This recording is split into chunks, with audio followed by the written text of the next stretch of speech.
In Magic, cards get banned and unbanned as new sets are released, formats change, and the game shifts. But in Legacy, there's an entire deck that has been pseudo-banned, despite all of the cards being legal because of a very specific ruling.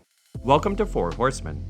Named after the 4 Horsemen of the Apocalypse, this deck revolves around a combo that uses Basalt Monolith, Mesmeric Orb, a set of 4 Narcomoebas which give the deck its name, Dread Return, a reanimation target, and an Emrakul the Aeon's Torn or Ulamog the Infinite Gyre. Let's start with Basalt Monolith and Mesmeric Orb.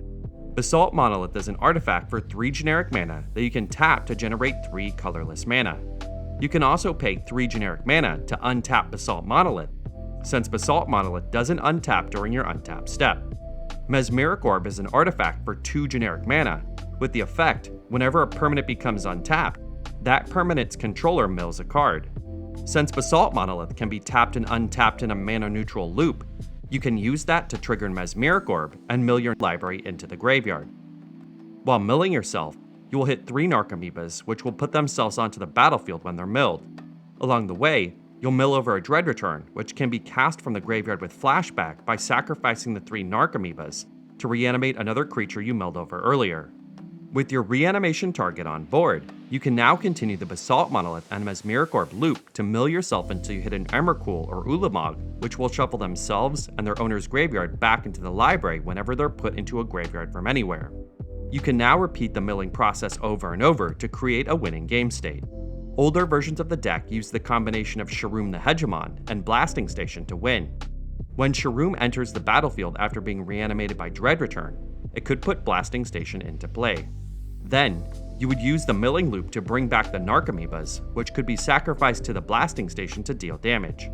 Since Blasting Station untaps whenever a creature enters the battlefield, and the milling loop can be repeated indefinitely, the deck at some point will deal enough damage to end the game. Newer versions of the deck have replaced Sharuum and Blasting Station with Sir Conrad the Grim, which will deal 1 damage whenever a creature dies, is put into, or leaves a graveyard, including when creatures are milled or when they're shuffled back into the library. Some versions also use Desecrated Tomb to provide additional bodies for attacking or Dread Return's flashback cost.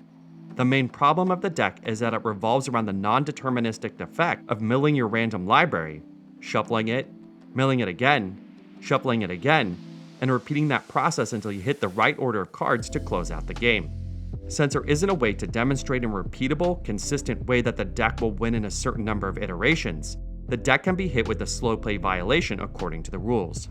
It is also slow play if a player continues to execute a loop without being able to provide an exact number of iterations and the expected resulting game state. That is why the deck is pseudo-banned.